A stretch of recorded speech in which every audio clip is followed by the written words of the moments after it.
my glass is always full, my glasses is always rosy, whatever. Like, so I don't view life like in a negative way. So if it was any bumps or bruises that I dealt with probably in my childhood or whatever, it didn't stick with me. You know, it quickly went away. I get over stuff super fast. You know, so it doesn't bother me, you know, too much. I had an aunt who told me, she said, when bad things happen, like, period, I just chalk it up and keep it moving. You have to.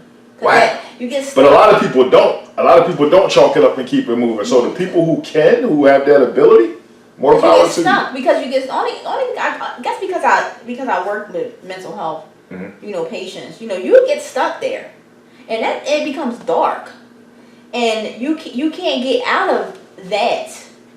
It's hard to get yourself up once you're down and depressed or something or somebody has taken that away from you, or you allow somebody or something to take that away from you. So even though, like, dealing with mental health and the patients and everything, it hurts, you know, because you're dealing with other people's problems and it's kind of stressful to you. You know it's dark. You know it's dark. It's dark. So, and it's like, I don't ever want to be there. Got it. Praise the Lord, I don't ever want to be there, you know, because it's hard to get from up. It's hard to get up there, so I'd rather stay up. Got you. I'd rather stay up.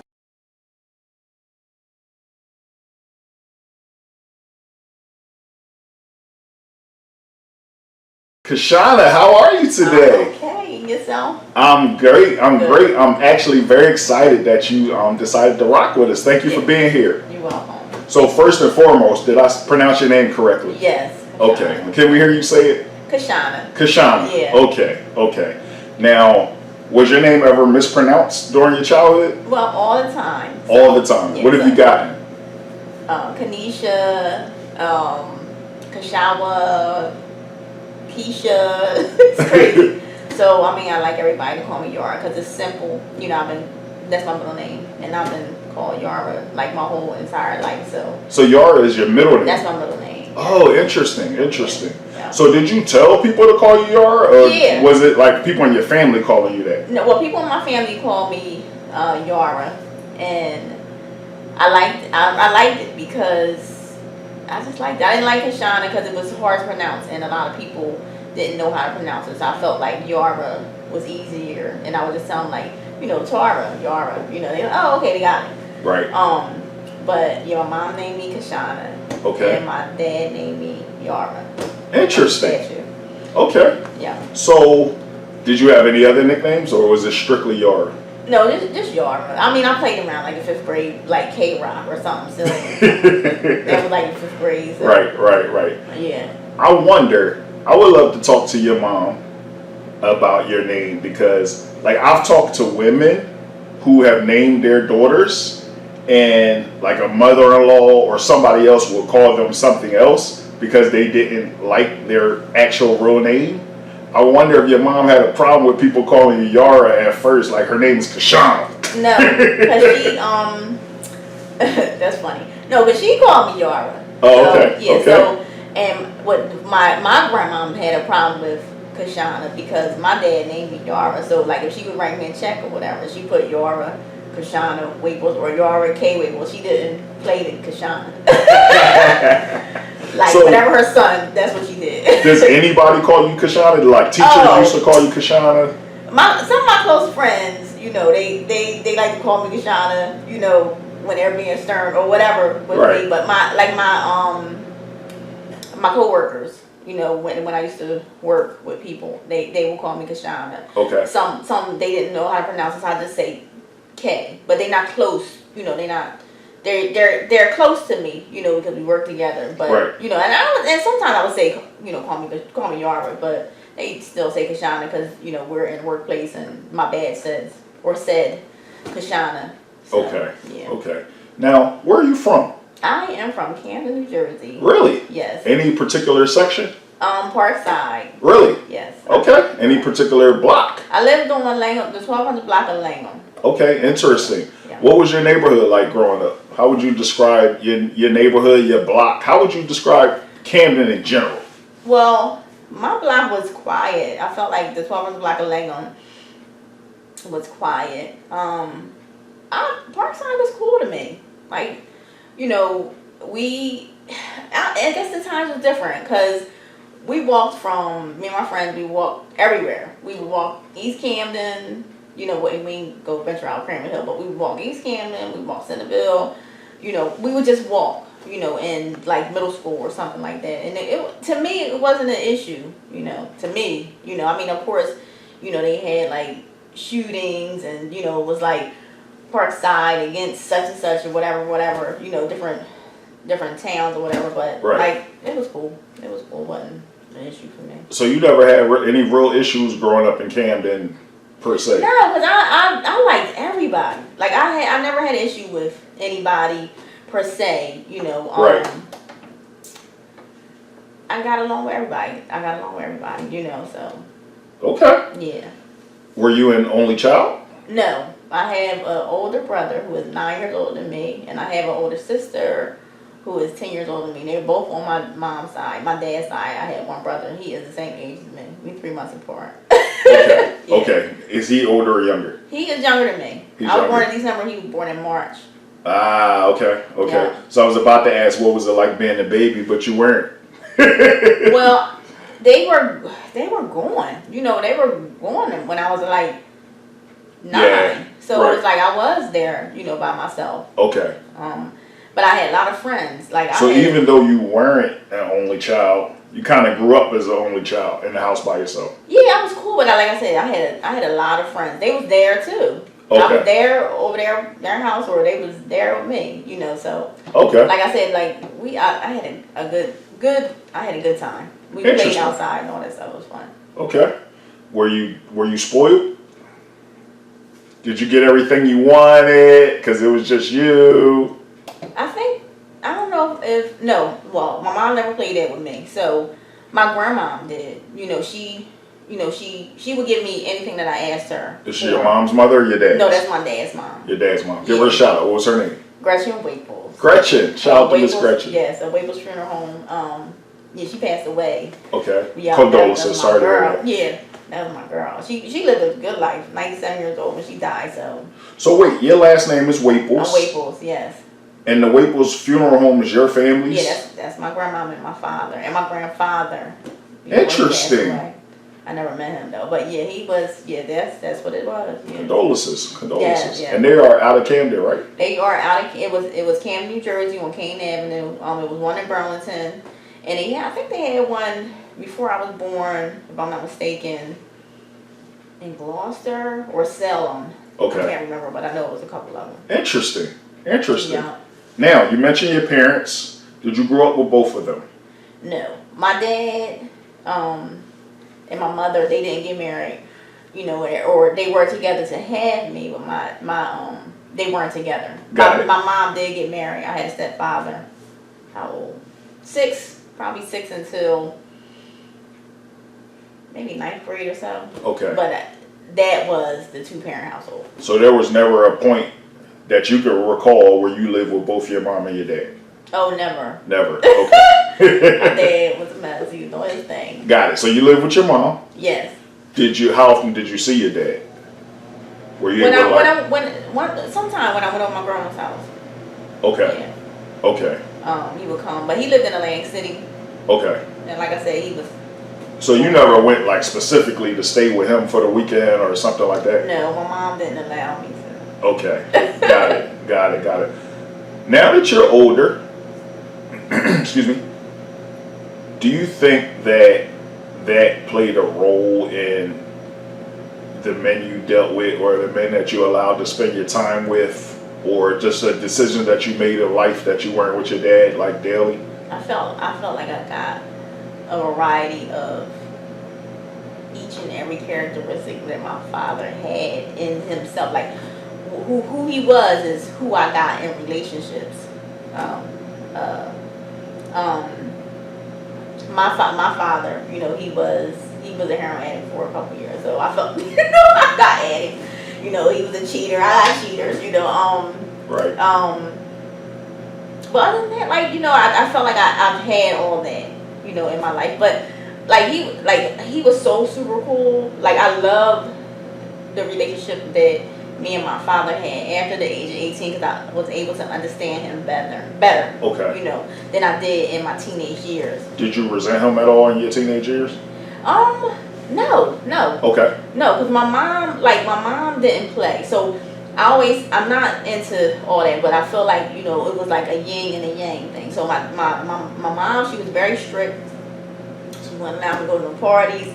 I had to work, you know, I paid for everything that I worked for, like my car insurance. I had to buy my own car, like I had to save up to that. Like my mom, she did not like, here you go, Yara. You know, she created me to be very independent. Okay. You know, which was cool. Then, you know, it was my grandma.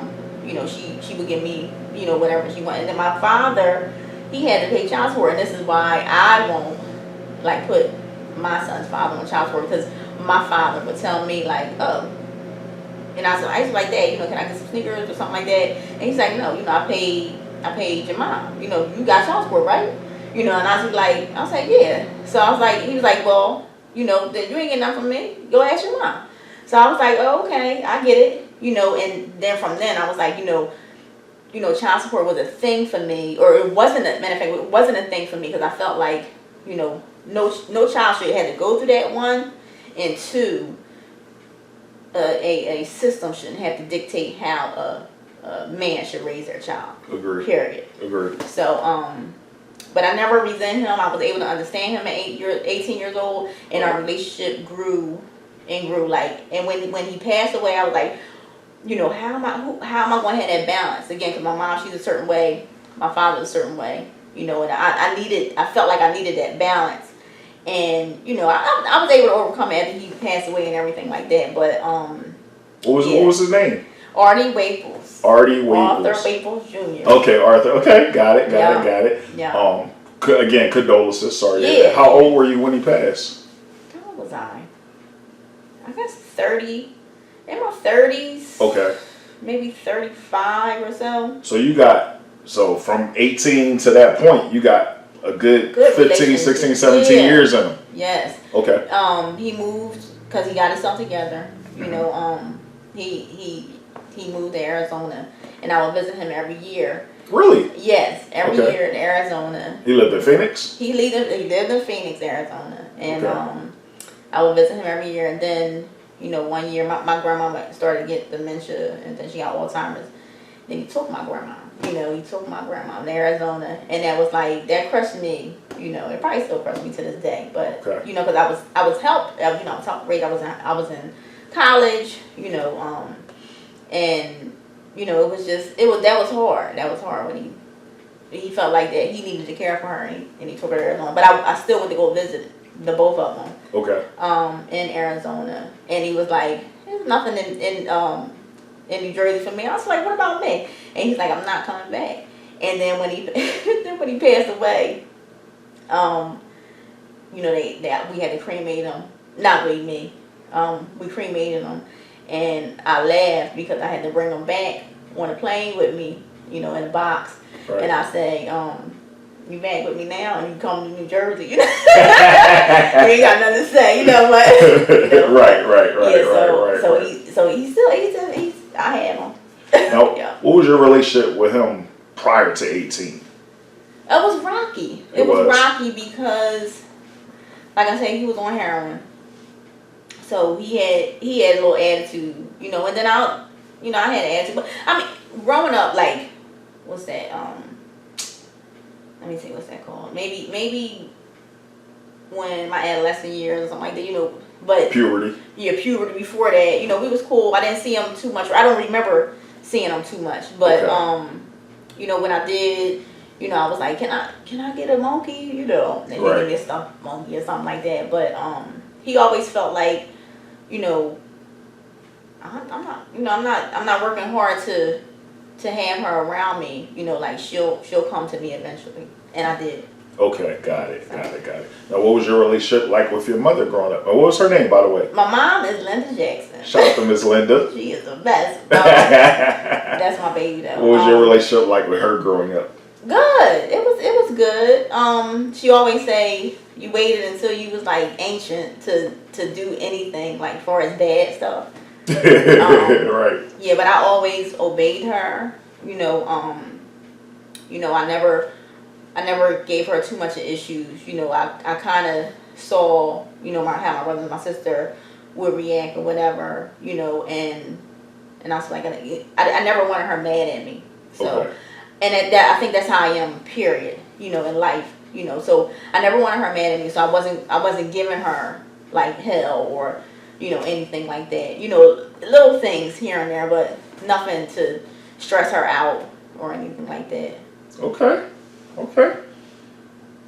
Ultimately, you became a parent, right? You've mentioned that. You know how your parents raised you or didn't raise you because you were there. What would you say are some similarities and differences between your parents' parenting style and your parenting style? Well, I'm not as strict on Coy, my son, as my mom was. Shout out to Coy. Yes. How old is Coy? Coy is 14. 14, okay. You're not as strict. 14. Example. He's able to, not talk back, but have a voice. Even though I say, shut up, whatever. Right. He'd be like, no, I need to speak. So or can I speak? And I'll be like, oh, go ahead. Okay. And just not strict. Maybe I may be strict with like food or something like that. Where though my mom, she wasn't. But my mom, she wasn't. I couldn't stay everywhere. I had to come in at a certain time before the lights went off. Street lights. Coy, he doesn't go out too much, but when he does go out, he stays the night at his friend's house. My mom used to be like, your room ain't clean, you're going out, or this and that. And I'm different. If his room ain't clean, all right, his room ain't clean, but you better do it when you come back. Right. Something like that. So okay. I'm not as strict but I want to be, but that's just not my personality. Got it. Got it. So that's a difference. Yeah. What's the similarity? Let me see. You probably have some inherent similarities that you don't even notice. Probably not. Because my mom be like you're just, because I'm just such a free spirit, Right. And she's more of a nurturer, my mom is. Okay. Than I am. I love my son. Right. But she's I'm protective. I am that. I'm definitely protective. Okay. Over my son, and my mom is the same way. But she's more nurturing. As a parent. Okay. Than I am. Interesting. Yeah. Okay. Yeah. Bet you don't remember all the schools you went to growing up. Oh, I remember. You do. All right, kindergarten, go. Wow, no. Where was I in kindergarten? Oh, okay. So I was, when I was born, I was in East Camden. Okay. Then we moved to Pennsauken. That's when my mom met my stepdad. They got married. Pennsauken, New Jersey. Yeah, so I went to Central. I think Central, and then after Central, we moved to. Where did we go? Okay, yeah. So from Central we moved to Voorhees, New Jersey. So I went to, what school was that called? Osage for like, I think 2nd and 3rd grade, and then really, yeah. And then after that we moved back to Parkside because it was crazy. But we moved back to Parkside in the same house. Okay. On Langham Avenue, and then I went to Forest Hill. Okay. Then at the Forest Hill. So stop for a second. Do you remember the Voorhees experience at all? Yeah. And obviously you remember your Camden experience. Yeah. So for people who don't know, Voorhees is a suburb maybe 10, 15 minutes away from Camden. Yeah. Even in elementary school, did you notice a difference? Oh, definitely a difference. Really? It was definitely a difference. So what was the difference between the suburban school and the inner city school? Well, I wouldn't say the education. It's just the people. It was the people. They were very cliquish. It was only me, and then there was another black girl there or whatever. And I had, Caucasian friends. But it wasn't the same as it was when I got to Camden. I feel like they were more, living in Camden, I feel like they were more accepting to me as a person. Really? Yeah. The teachers was the same. I felt like maybe third grade, because that's where I was in Osage, it was harder in third grade than it was when I got to fourth grade in Forest Hill. Interesting. Even though I wasn't accepted to the CHIPS programs like that. But yeah. They were different. They were definitely different. Okay. For the second and third grade, I didn't have, too many friends. And I really felt like probably because of my race, they didn't play with me too much on the playground, no matter, how nice I was, to them. I don't ever recall them calling me any type of names or anything like that, racist. Right. But when I got to Camden, when I got to Forest Hill, my peers were treating me better. Interesting. Yeah. Interesting. Except one boy in Forest Hill. And we're not gonna give him a shot. Yeah. We know who he is though. Yeah. At Forest Hill, but So you go to Forest Hill through what? 5th grade? 4th to 5th, yes. All right. Do you graduate from Forest Hill? I did graduate. Do you remember who all came to your graduation? I don't. I remember we wore white. Right. Probably sang a Whitney Houston song. We did. No, wait, that was 8th grade. I forget. You know what? But your elementary school experience was cool. Great. I feel like it was good. And everybody that went to Forest Hill with me, I saw them at Camden High. Okay. Yeah. Regardless of what middle school they went to. Whatever middle school they went to. What was your home life like in elementary school? So up until 11th grade, I always feel like, and you can correct me if I'm wrong, my opinion is that people are who they are by 5th grade. That's my opinion. Like if you're a quiet person, you probably always going to be that shy, quiet person. If you are the funny guy in class, you're going to always be the funny guy. I'm like, 90% of your personality, the person you are, by 5th grade, you are that person. Like you can leave your kids home by themselves. Well, you know your kids, but for the most part, they're not going to burn the house down at 5th grade. They can navigate without you being there for a couple of hours. That's a good observation, because I talked a lot in 4th and 5th grade. That's always how I would get in trouble. And then in high school, I was the most talkative. So right. I mean, yeah. And I was a people person. I felt like then my dad was a people person. Okay. He always called me bubbly something. Right. Called me, but so you were old enough to remember like what you like at home. In the neighborhood, like what was your elementary or school experience like outside of school? I always wanted to go outside, but I know I had to be in before the lights came on. Okay. Outside. I remember losing the shoe trying to get home. On time? Yeah, on time. I was a tomboy. Really? Okay. Yeah, I didn't know how to play double dutch or jacks and nothing like that, but I didn't know how to play football either, but I know how to do kickball, I knew how to do baseball. It was a lot of boys on my block, so I played with them, darts and all that crazy stuff. Okay. And then I would venture over to other blocks, Kenwood, Wildwood and stuff like that. That's where my friends lived at. Okay. Yeah. Interesting. So you graduate from Forest Hill and you go where? I went to St. Cecilia's. I went to St. Cecilia's for 6th and 7th grade. Where was that? In Pennsauken, New Jersey. Okay. I just had to take the bus. My mom would drop me to school, but I had to take the bus home from school. So it was 2 buses that I needed to take to get home. And really? And I remember running, because I was in my uniform, and I remember running from the because I didn't want nobody to see our uniform. Right. And then after 7th grade, so let's stop for a second. So now you've done suburban school, you've done inner city school, and now you've done Catholic school? Yeah. Was Catholic school a culture shock? First of all, is your family Catholic? No. So was that a culture shock for you? Yes, because one, they put the ash on your forehead, they you had to do the math, not the math, but Math. the math. So that was incorporated into the school, which was cool.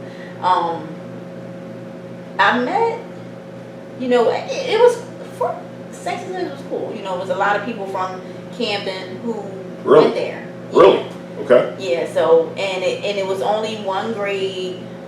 It was only one class per grade.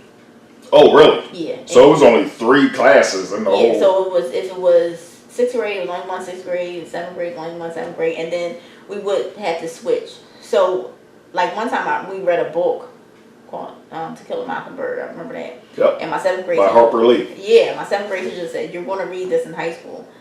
And we read it in 7th grade, and they were right. I read it in high school, and so I already knew the story. Did you notice a stark difference in the education, in the way the school is run, like outside of the religious aspect of it?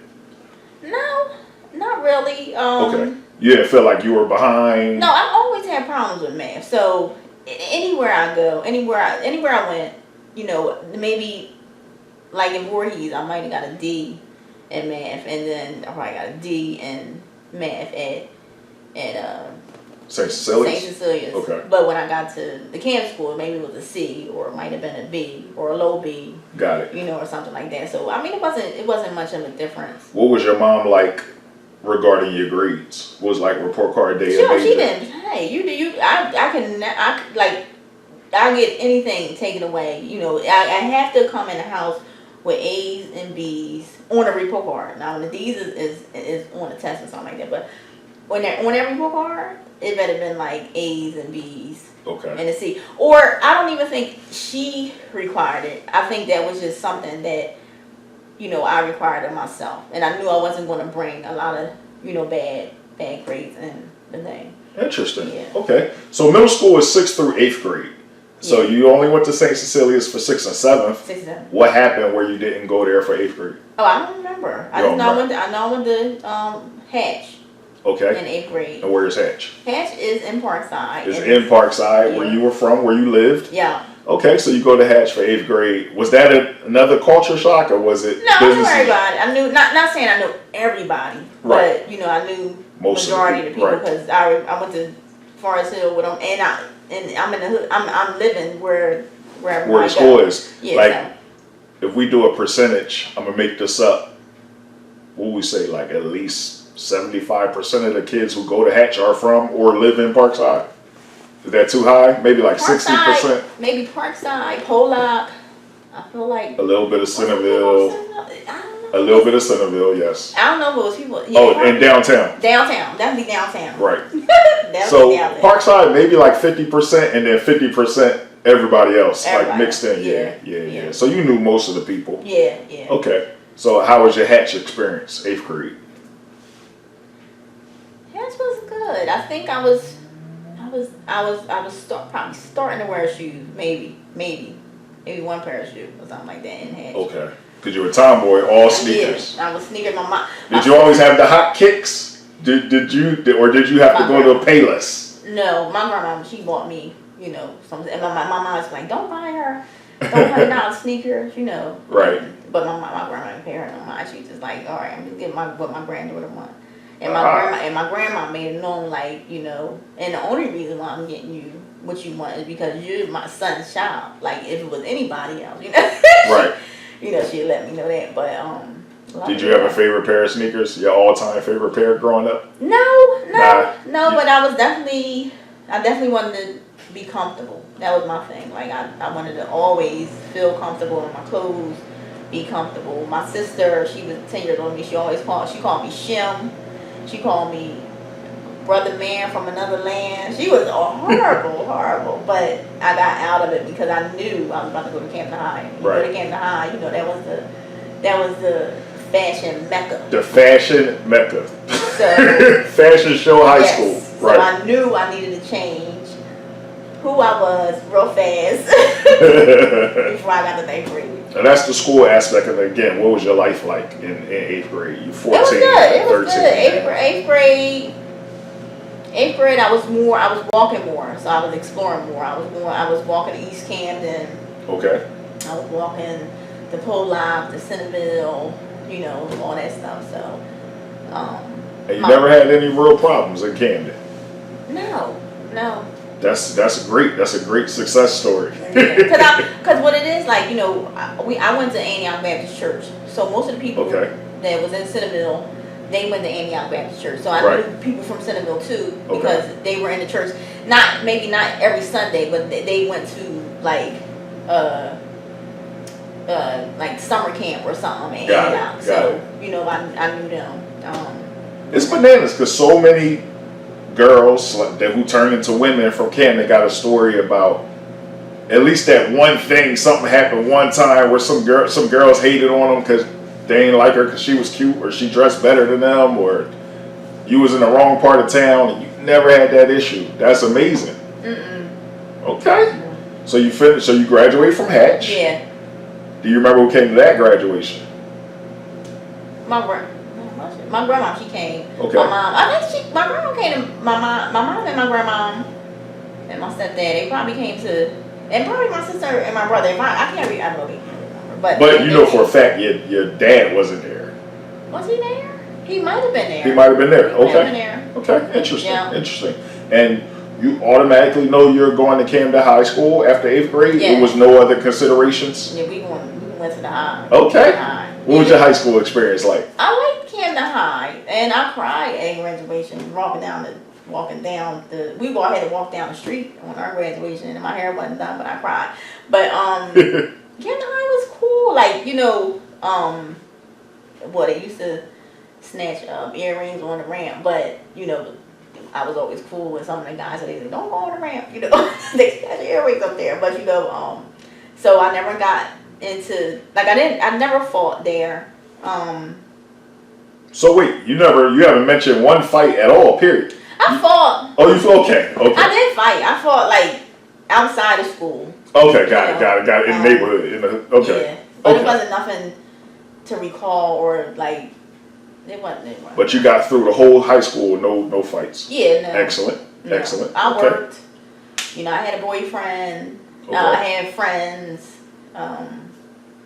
So you had a great high school experience. I feel like, except, you know, some boys, you know, they were yelling in class. Like, I was heavy set in high school, like, big, and they would yell in the classroom, like, fat girl, whatever, like that. But it didn't bother me. You know, it didn't bother me because I was cool with who I was.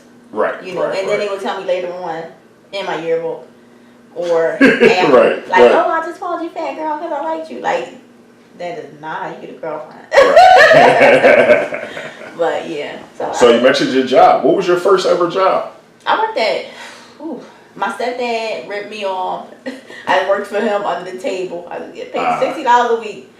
And when I was 13 years old, I think it was downtown. The building's not there anymore. That was like my first job. My second job. Wait, what did you do? I was like a secretary. Okay. Yeah, so he would make me, he would leave before me. But I had to be to work at 8 o'clock, and then he had to be to work, and then I don't know what time he had to be to work, but anyway. I had to be to work at 8. I was done at 5. So I had to either walk to my job, or I had to take a bus to my job, because he had left me already. And my job, only getting paid $60 a week, so most of the time I just walked, because that means that was taking. You had to pay some of your money to catch the bus, right? And I don't remember how I got home. Maybe he took me home, but I don't remember. So that was my summer job. After that, I worked at a dry cleaners. Really? Yeah, they fired me because I took off. It was like it was 120 degrees inside of there, and I went one day off. And they was like, no. They fired you for taking off one day. Yeah. Where was that?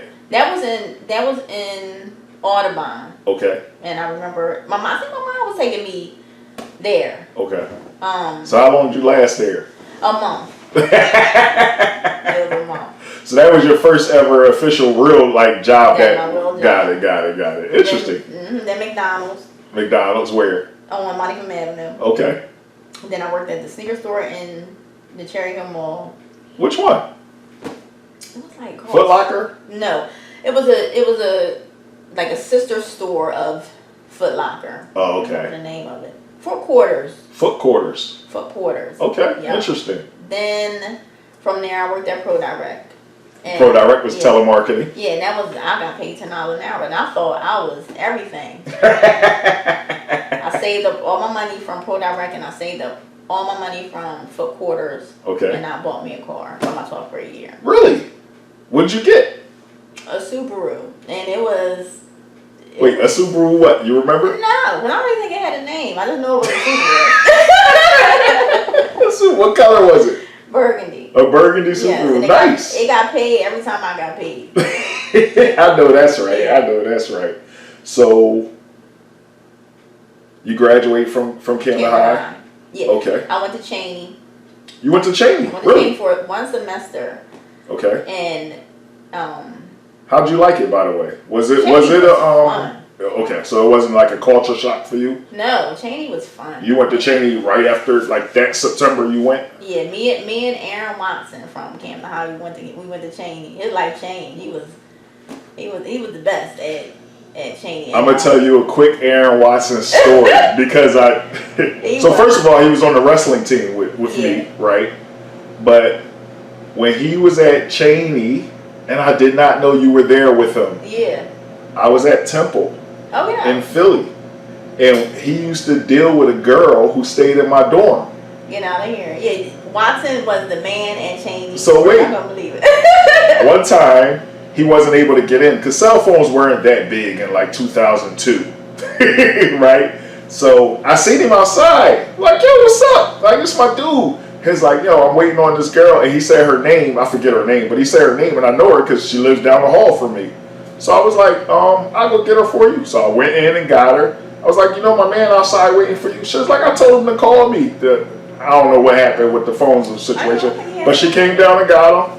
And yeah, that. So like maybe like 3-4 months ago, he's like, I didn't know you played football at Temple. Yeah, but yeah, that was a one-time thing because it's not every day that I saw somebody from back home where I was from. Right, me either. Yeah. So you went to Cheney? Yeah, Cheney was cool. Cheney was like, from Camden. It was, I can't say it was a shell shock. I guess a little bit because when I came from Camden, I was wearing Tommy Hilfiger. I was wearing everything that people in Camden. Nautica, Polo. Polo, Nautica. Not even Polo yet. But because when I got there, they was like, well, we don't wear nothing but low. Like, right. You either change it, whatever. So I'm like, oh, it's crazy. And they was like, oh, and Coach bag. They was like really when they were wearing, and I didn't understand how they could afford all this. They were wearing, they was wearing Versace. Like, I didn't get all this. I was like, dang, this is like, it's like what it is, So I went there for 2 semesters. 2 semesters. Yeah. Okay. And so your freshman year, basically. My freshman year, I'm still cool with everybody. It was so much fun. Like, so much fun. Okay. We would throw cereal under each other's door, Vaseline on doorknobs. Like, it was fun living on the campus. Okay. I was fake braiding people hair getting paid. I didn't know how to braid, but they was paying me. Then after that I went to Rowan University. So what happened at Cheney? Cheney, I was in a relationship. Which was my high school, sweetheart. So let's go back to that. You did mention you had a boyfriend in high school. Do you want to give him a shout out? Larry Reddick. Larry Legg. I dated Larry. I dated Legg from, I don't was it ninth grade. 9th grade till probably, I guess after Cheney or something. So the whole high school you had the same boyfriend? Mm-hmm. Really? Yeah. Okay. And he went to college with you? You guys went to No. okay. You were still with him. So you were one of the girls who was at college but had a boyfriend back home. Right. Okay. Yeah. So he moved into my dorm. Well, he's older than me. Okay. Growing up in the city, a lot of people never, I don't know, I felt like a lot of women never, that I knew of, that I grew up with, didn't really date too many men or boys that were their own age. I appreciate you saying that. Yeah, because we said it all the time. The prettiest girls in the hood, the baddest girls in the neighborhood, we didn't get them. We got the girls who were left over, right?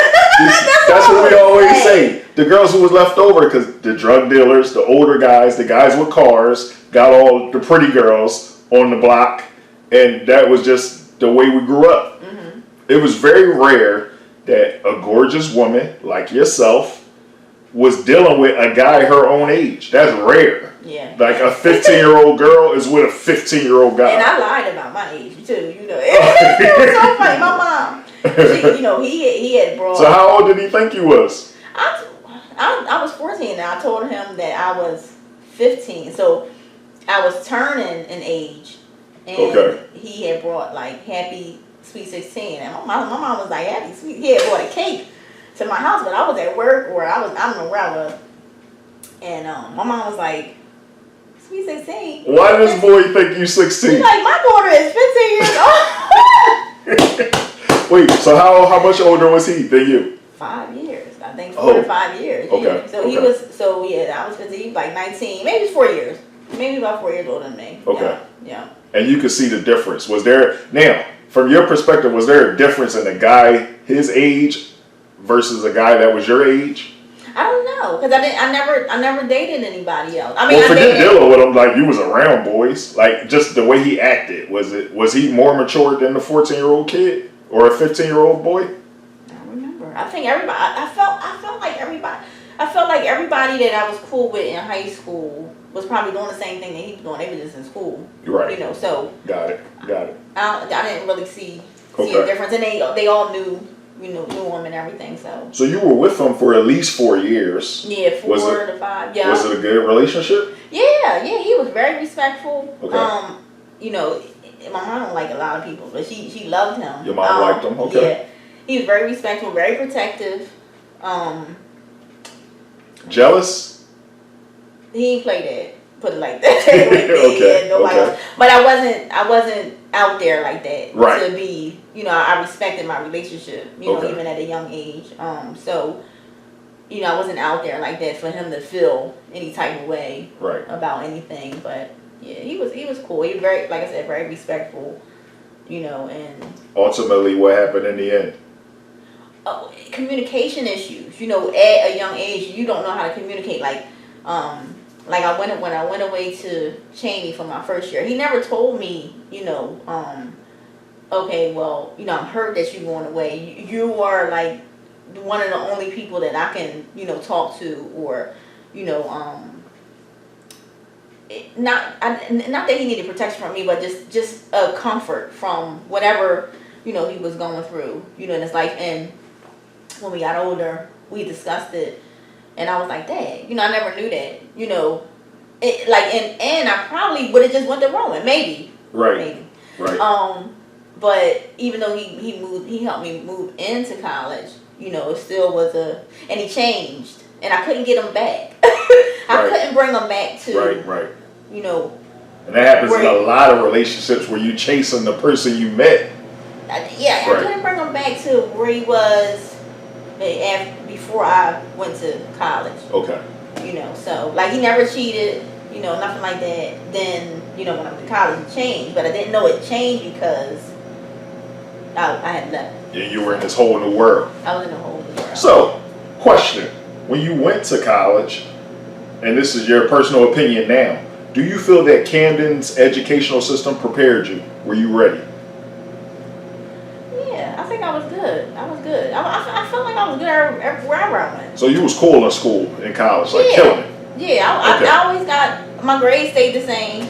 Right. It was always, math was always the issue. I took 4 years in Spanish, and I still don't know how to speak Spanish. That's the first part. Like 2 years in 2 years in college, and then 2 years in high school, and I still don't know how to speak Spanish. I know how to count. So when you graduated from high school, do you feel as though, and this is a loaded question because some people answer it differently. So here's the question: do you feel as though your childhood ended when you turned 18, or was it a little bit afterwards when you went to college, or was it before high school even ended? Because you got some people who have responded to me, my childhood ended when I was 14, right? But for some people, like myself, I think my childhood kind of wrapped up when I was like 24, 25, honestly. What do you feel? When do you feel your childhood ended? Because the government says, right? The government says that when you turn 18, childhood is over, you're an adult. But you and I know that 18-year-olds are basically kids. They're still kids. I think the way that my mom raised me, right, to be independent and to be able to, provide for myself, because I was doing that, not in high school so much, but like I had to pay for my own insurance in high school. I had to pay. Who did you have, by the way? Do you remember? I want to say Liberty Mutual. That was my first ever insurance, Liberty Mutual. $120 a month. That was a lot. Right. But yeah, she didn't. So I felt like she prepared me, as an adult, in my teenage years. So I don't know when I became one. Probably when I bought my first house at 23 or something. I don't know. Oh, okay. So you do the freshman year at Cheney. And then I went to Rowan. So how did that happen? Did you want to transfer financially? I wanted to train. And first of all, I told my mom I was taking a break from high school, and I took a break, and it wasn't a long break, but I took a break, and then I went to Rowan. Rowan was weird at that time that I went, because they would say like, "Where's all the minorities?" When I went there, right. It had spray paint on the wall. Niggas go home. Like, and it's so different there now. Really? Yeah. So let's skip Rowan for a second. We're gonna get to Rowan. You had so much fun at Cheney, and you liked it. Yeah. And then you told your mom you needed a break. Mm-hmm. Is there a reason? Like, why'd you want a break? Or were you trying to get back to your boyfriend? Like, relationship issues? Was the work you said was kind of easy? Well, not easy, but you did what you were supposed to do. Were you partying too hard? No. So my break, I got a lawsuit for like $3,000 or something like that. Okay. So my break was only like 2 months, and then 2 or 3 months or something like that, I was smoking weed. See, now we getting into it. It was so stupid. Did that start in high school or college? Oh, it started in high school. It started in high school. Okay. I was cutting school and smoking weed, 17, and then like it continued, up until probably like 25 or something like that. Oh, so in college y'all was getting busy. Yeah, well, I can't remember smoking weed in college. That's what happens. I can't remember. And that's why I can't remember. Maybe I was. I don't know. But yes, I took a break. Okay. But then I went back to school because I was really responsible, for my age. Like I knew what I needed to do. Right. And I always felt like, everybody, including myself, have one name. You're either gonna make your name or you're gonna break your name. And exactly. I always put myself on, not a pedestal per se, but like, I felt like I needed to have a certain image, in every aspect of my life. Even if I was, smoking weed or whatever, it was like in private or something like that, or whatever, but I always needed to obtain my name and have a certain image, So. Interesting. Yeah. Interesting. Okay. So, do you graduate from Rowan? I graduated from Rowan. Okay. What was your major? Psychology. Psychology. What did you want to be? First of all, what did you want to be coming out of college? And is this something that you wanted to be as a kid? Did you have like a dream? I wanted to be a doctor. Really? Until I realized I didn't like the sight of blood. But it had nothing to do with being a doctor or whatever. But right. And the only reason why I majored in psychology, because when I got to Rowan, the teacher was like, not the teacher, it was guidance counselor. She was like, well, all the minorities are taking communication, so you probably should just take communication. I was like, oh no. She said that to you. So I was like, oh, I'm not taking, like, as if psychology was different. Right. She was like, I was like, I'm gonna take psychology. But when I got there, I didn't appreciate it then, but I appreciate it now. Because the teacher, they made us read out loud. So those words in psychology were big. I've never seen them. Right. So, I was very shy reading to people, and like I said, I couldn't pronounce the names of the words. But he just made me do it, and eventually I got over it. I'm so mad at the teacher, but I appreciate it now as an adult, you know, because if anybody needs me to read, even if I can't say the word, you know, pronounce it, you know. That's where you built up your confidence. Yeah, that's how I built my confidence. Okay, so you graduated with your degree in psychology. Mm-hmm. Okay. And then, what happened after that? I think I had Koi. No, I had Koi at 27. So I probably worked. In your field or somewhere else? I can't remember where I worked at the school. But I know I worked at the jail. I was a drug and alcohol counselor. What jail? And, it's in Trenton. And, okay. Like Mercer County or something? It was youth correctional facilities. I can't remember the name of it. But, okay. But it was one of the youth correctional facilities. Yeah, but they were 30 up in there. So yeah, there's always some guys living out their childhood sentences. I worked there, and I worked 80 hours a week. So I worked there. Really? Mm-hmm. I bought my first house in Northeast Philadelphia. I worked 80 hours a week. I worked at the jail, and I worked at a group home. Really? Yeah. So I think group home was first. That's what happened. Group home was first. Where was that? Jail. The group home was in Pennsauken. Okay. It was called Beechwood in New Jersey. It was called Beechwood? Beechwood in New Jersey. Yeah. Okay. So I worked at the group home. What was that experience like? The group home experience? Oh, they were at this time they were brain injured adults. Oh, okay. It was an adult group home. Okay. Yeah. So I had to change them and all that stuff. When I going to school? No, that was after school. And then I worked at the jail. Then I worked at another group home, and they were mental patients. They were like schizophrenic, bipolar. So you did kind of work in your field. I did. Okay, excellent. I did psychology, and then after that, I had Koi. I had my son, and then I worked at Kennedy Hospital at the time. I was in Cherry Hill, mental health technician. Okay. And Kennedy Hospital sent me to back to school. I got my master's degree in business, so I got an MBA in health administration. Wow. Yeah. Okay, kid from Camden. Nice. Yeah, and I'm so regular. I just feel like it's regular. You know, like right.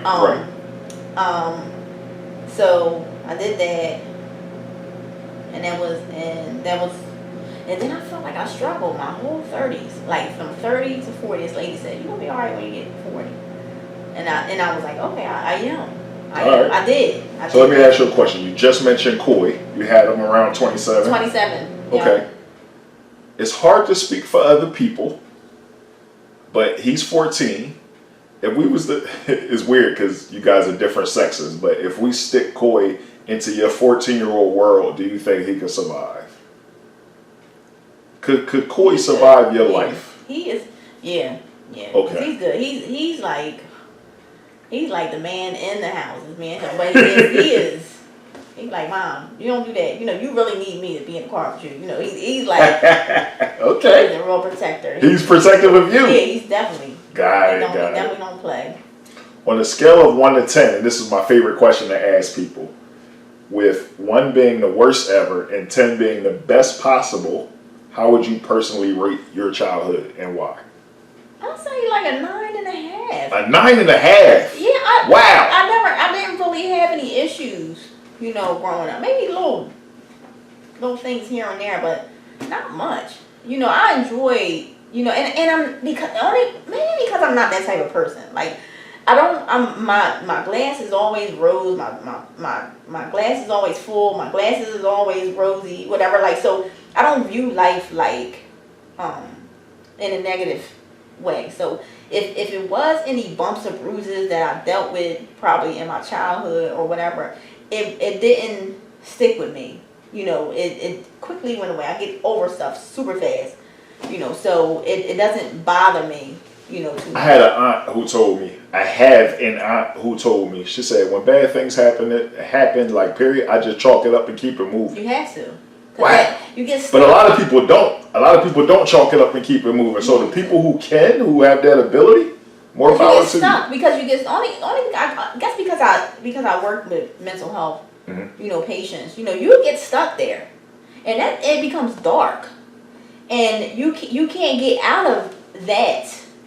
It's hard to get yourself up once you down and depressed or something or somebody has taken that away from you, or you allow somebody or something to take that away from you. So even though like dealing with mental health and the patients and everything, it hurts, because you're dealing with other people's problems and it's kind of stressful to you.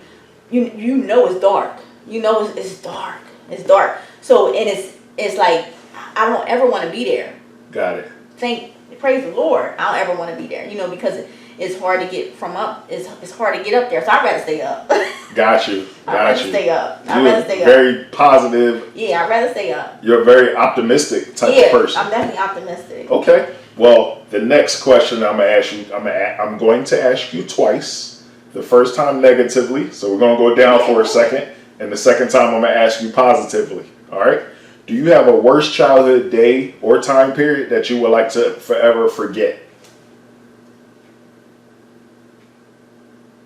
A worst childhood day.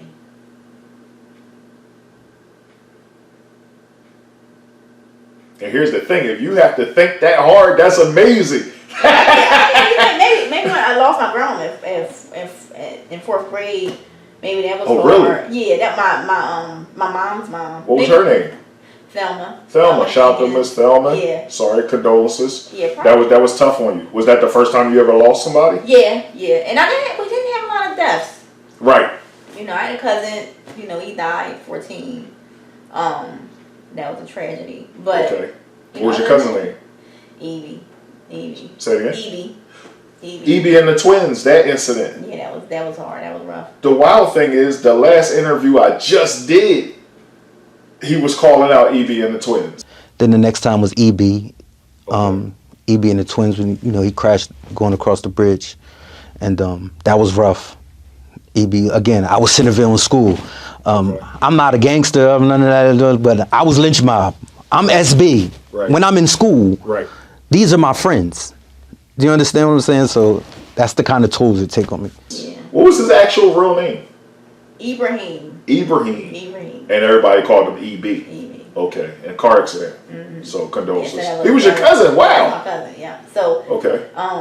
Yeah. So that was hard. That was hard for the whole city. I've never at that young of an age. And then Ron G, which was Ronald Green, Parkside. Green from Parkside. So you were close with him? Yeah, we was in fourth grade together. Okay. So that was hard. So the tough childhood moments for you were actually deaths. Probably so. Yeah. Inner city. More so. So question, this is an interesting question for you. Do you feel like growing up in the hood in the inner city that eventually you get desensitized to people like dying on you? Like, do you get used to it? Or is it like always tough depending on who the person is for you? No, it's I don't think. Okay, let me just go back because it's a Waco's funeral home thing. So I wasn't raised to view death as like death. They always taught me, like my grandma always taught me, is two things in life, that's going to happen. You want somebody's going to be born. Somebody's gonna die. And even like me growing up and seeing them, like their friends, they're my grandma's partner at the time, he passed away, and they didn't cry, and I said, why don't y'all cry? And they were like, what we crying for? They like, imagine us crying at every single person that come through this funeral home. Like, we would be so super down. Like, yeah, we would be so super down. We had to be there for the family. We had to be that strength. So I got that from them. And probably playing in the funeral home. Right, you grew up around death. Right.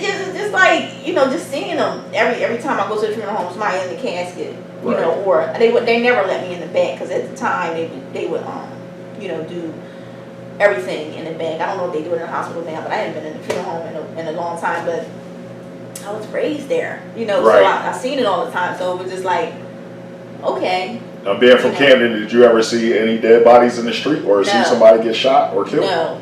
Me neither. I've never seen anybody get killed. No, so I'm with you on that. Interesting. But a 9.5.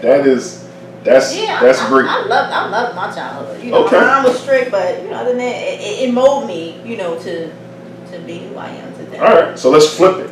Do you have a favorite childhood day or time period that you would like to go back to if you could?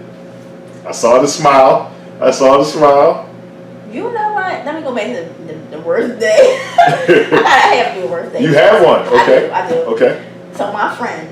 My mom got me so mad because she was so strict. She was so strict. My mom got me so mad. I cussed her out, like walking to the store. She didn't hear me, but I right, of course. Out. And my friend Asia Sellers. Shout out to Asia. She told my mom everything I said. And oh my God! Really? Everything. Why? Did you guys get into an argument or something? No, I just shoved it off, whatever. Like I never got mad at Asia, and never. Like it is, we kids, so right. But she left. My mom left out the door, and like I thought she was going because we ain't had no cell phones back then, right? Or nothing. I went down to Tasha Snyder's house, and her grandma was living at the time, and she was like, "It's gonna be all right." You know, I was crying. I was like, "My mom left. She ain't coming back." And she just walked out the door and didn't say nothing. And then she finally came. I went to sleep, so I didn't see her until the next morning. But I thought she was going. I thought she was going, like. So that was probably like the worst thing. Maybe I want to relive that. Maybe I wouldn't have cursed her out walking the. Okay. Yeah, you might have been in despair thinking that she was going. Yeah, right, I think the best. Well, my grandma, I think that wasn't even the best. I think my grandma took me to Disneyland in California. That was cool. Yeah, Disneyland. Yeah, okay. That was cool. And she was riding a ride, and I felt like she was old, you know, but right. My grandma, but. Probably to relive that.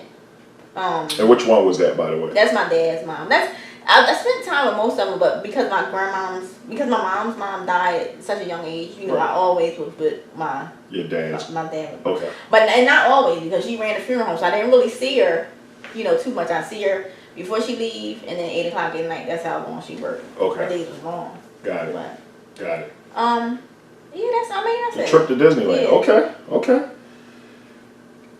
If we haven't already covered it, do you feel like was there an event or occurrence that happened in your childhood that you feel affected your life forever, like to this day? Well, I feel like I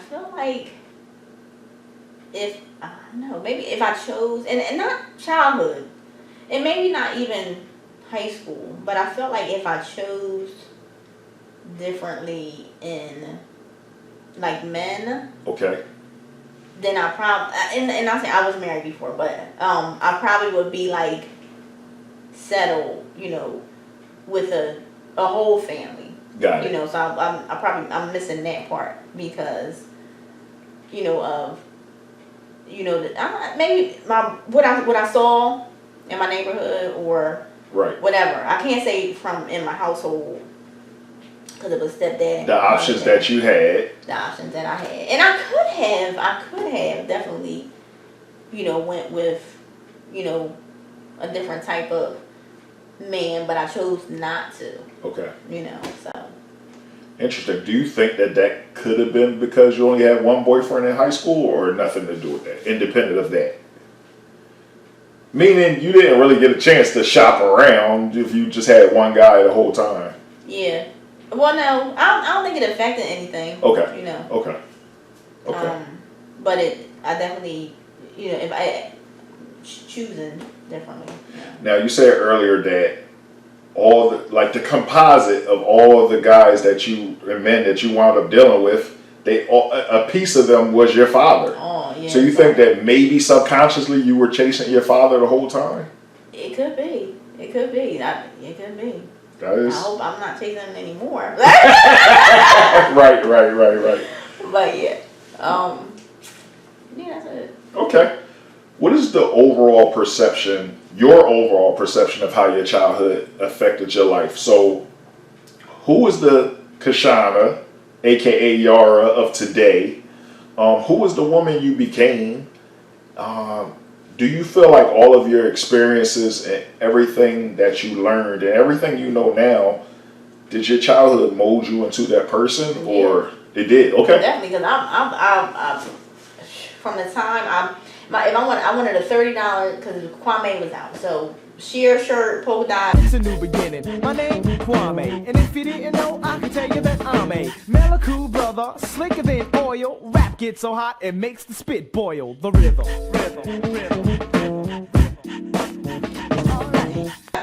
My mom was like, "Oh, the shirt's $30. Oh, you gonna work for it?" So I started creating these pins, and I sold all my pins up till I got this $30. They was $1 each, and I got my shirt, and I quit. But I'm not a quitter.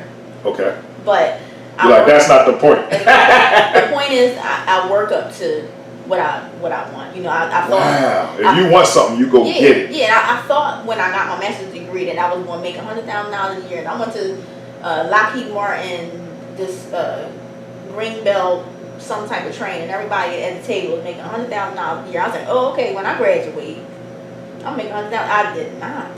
Like I said, I struggled my entire 30 to 40, my entire 10 years struggled. Because I was getting paid $16 an hour with a baby, and I had to take care of my household. And like, you know, that was a lot. $16 an hour. So I worked.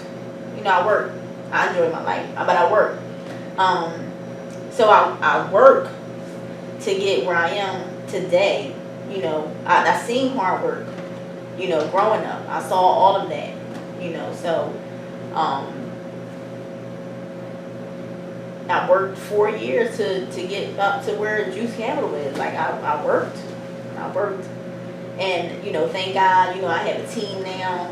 You know, so thankful for my team. Thankful for Malaysia, Jihad, like, you know, everyone who works with Juice Capital, who has been there since the beginning of time. So let's stop for a second because we skipped over that. So first of all, you're a mother. I'm a mother.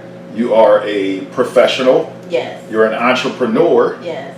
And you have your own company now. Yes. So what is this company? This company is called Juice Capital. So you have a company called Juice Capital. Yes. And what services does it provide?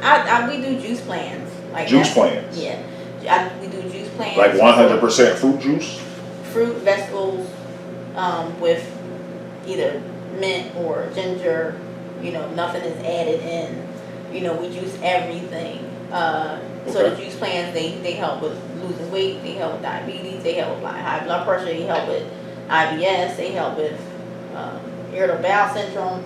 The same thing. They help with erectile dysfunction. Really? You know, everything imaginable. I've seen them. You know, I've had a lot of juice clients. So of all the businesses to have, you chose running a juice company. How did that happen? Well, it didn't. I didn't choose it. It chose me. My girlfriend, and I wrote a book too. So my girlfriend. You're an author. I'm an author. Yeah. Okay. So my girlfriend Tina, she was dealing with IBS, and I was like, you know what, might as well just juice. Because prior to that, me and Elton and Michelle Perry and Donald, a couple of us did a juice. We did a juice fast. Okay. And it was because of my hairdresser. Well, at the time, you know, she did juice fast every year for 60 days. So I was like, you know, we're gonna try this one year. We tried it. We lost all this weight. And really? We lost all this weight, and we saw that, you know, the benefits behind it while we was doing it. So before you move forward in the story, what is a juice fast? A juice fast is no food, just juices. For how long? You can do it for 30 days. You can do it for 60 days. Okay. We did it for 60 days. You did a 60-day juice fast. Yeah, no that was food. the first time. Okay. That was the first time. How much did you lose? Do you remember? I don't know, because I never got on the scale. Okay, got it. I'm always scared of it because, like I said, I was heavy. Okay. Up, so I never got on the scale. I don't even get on the scale now. So sorry to cut you off. Yeah, no. So then Tina, you know, she was like, "Do not have." Shout out to Tina. Yes. So she has a big family. And, okay. Her and another my girlfriend Sylvia, they both dealt with the same thing. So Shout out to Sylvia. Yeah. So we all did the juice. Well, Tina did the juice fast. I think we did a juice cleanse. Okay. You know, so after that. What's the difference between a fast and a cleanse? The cleanse is 2 juices a day in the middle. Okay. Sylvia, she like food, so and it's not. So she's like, all right, we're gonna do juice fast. And Tina did the juice fast, but when Tina did juice fast, Tina was getting medications and stuff that was trying to help with her IBS, but it wasn't working. Okay. So when she did that fast, everything cleared up. Really? And you see the difference in her face, her skin, energy. She didn't have those issues that she was having with pain there. I didn't even know that my girlfriend was going through this. You know. Okay. Right. So once she finished it, she told the world. Sylvia told the world. Like they was just, and then I started getting, and then you know how they are is I'm so happy with the friends that I had, because how they are is like, oh, I don't do that. You know, my friend does that. You know, Okay. so I'm not juicing for you. If you want juices, you go to her. You know, so that's how it was. Even though they knew how to juice, Right. but it was like, you know, you go to her. You know, because we got our own stuff going on right here. So that's how they was, and I got all their family. You know, I got all Sylvia's family. Then you know, it started to be like a domino effect and a word of mouth thing. So Sylvia, she was like, you need help, and I was like, no. By this time, I'm standing up 14 hours a day, juicing, cutting, juicing, bottling, 14 hours a day, just doing not per day, but maybe 3 or 4 days out the week. Okay. In my house. Really? And yeah. So and then after that I go meet somebody, because I always back in the day I heard like you're not supposed to shit where you eat. So I never allowed anybody to come to my house and pick up my juices. Okay. Unless they really knew me. So I always met people out, either in Camden or Philly. Then it started, like it picked up. Sylvia, you know, she brought her little nieces along. Right. They helped me cut up, and I was like, thank God for them. You know, and I still have one of them to this day, and she travels to Atlanta, Okay. which is crazy, because her parents went to high school with me. You know what I mean? So it was like, you know, and they were like my favorite people in high school, Twigs and Mello. So Malaysia, like, you know, she's amazing. Shout out to Mello and Twigs. Yeah, and then Jihad is my first boyfriend's son. Okay. He works here, you know, and like it's amazing. Khadijah, she works here. I have 2 other employees Shout out to too. Khadijah. Yeah, and they're all Jihad. Yeah, and they're all Nas. I know somebody in their family. Okay. So, you know, it's Okay. nobody. Mir, you know, I know his mom, Tiffany. Right. She's from Camden. Like, So if you work here, it's all nepotism. yeah, Right. like either their parents are from Camden or they from Camden. Okay. You know, and they hard workers. They put in that work. You know, so they put it in, like they are, and they happy about it. And I'm never a boss. I Okay. never call myself a boss. I call Okay. myself a leader. You know, Okay. because I'm not on them.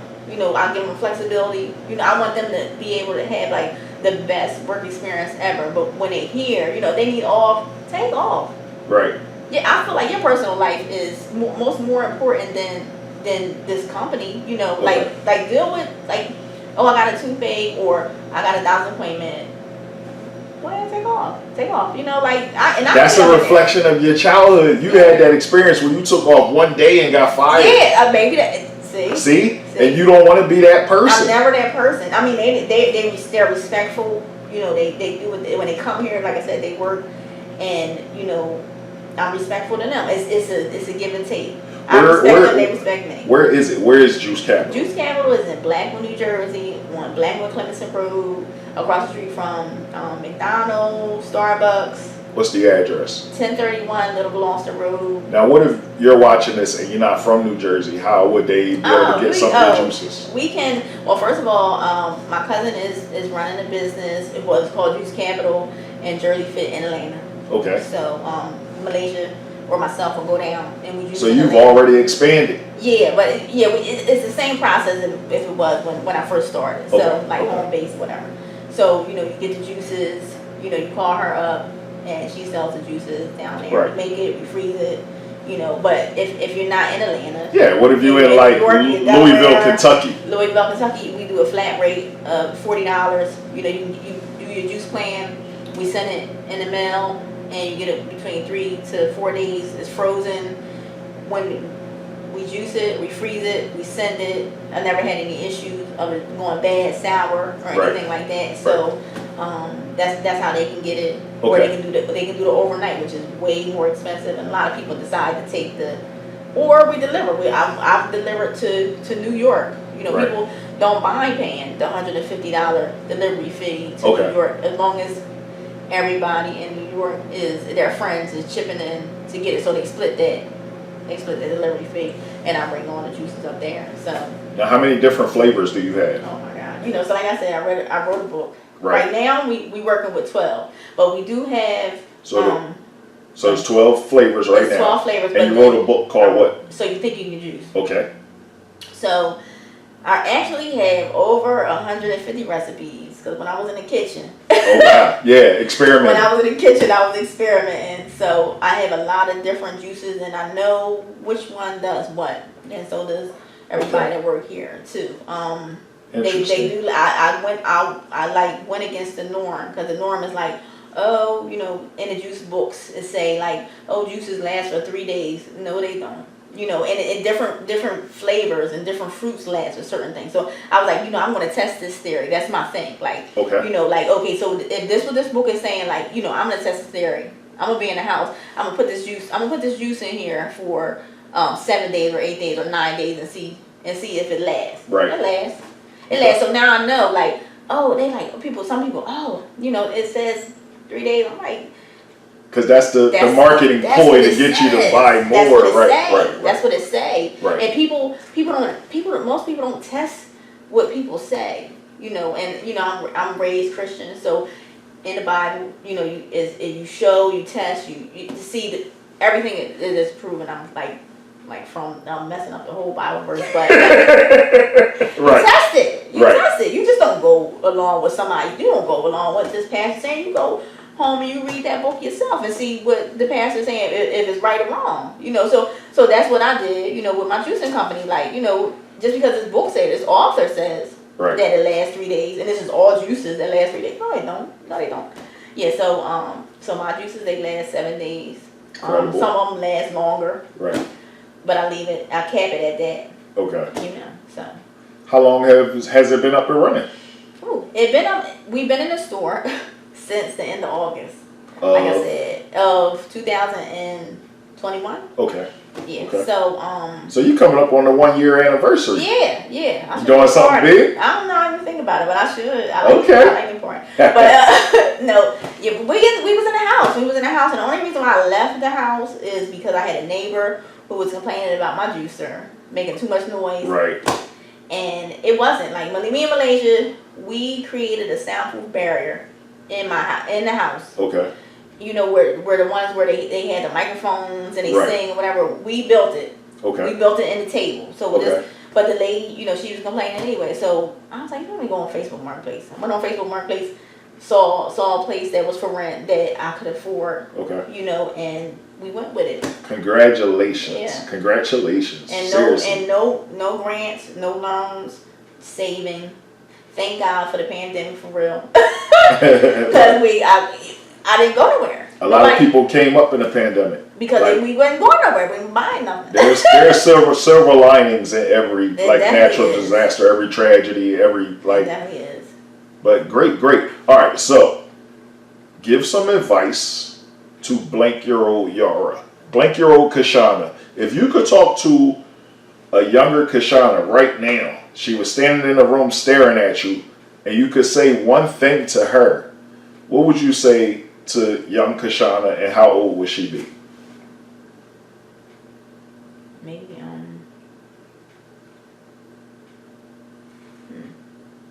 20. All right, 20-year-old Kashana. 20-year-old Yara, what would you say to her? Choose somebody that loves you more. Okay. Yeah, I think I had a chance in my 20s, and I chose wrong. So I felt like that was the topic of my life, like, you know, choosing wrong, relationship wise. Okay. Yeah, and I mean, it doesn't like, and that's not the end all be all. You know, I probably wouldn't be where I am today, you know, if I was, you know, in a relationship. You know, I've seen my girlfriend she was 18, 19, Okay. in no relationship.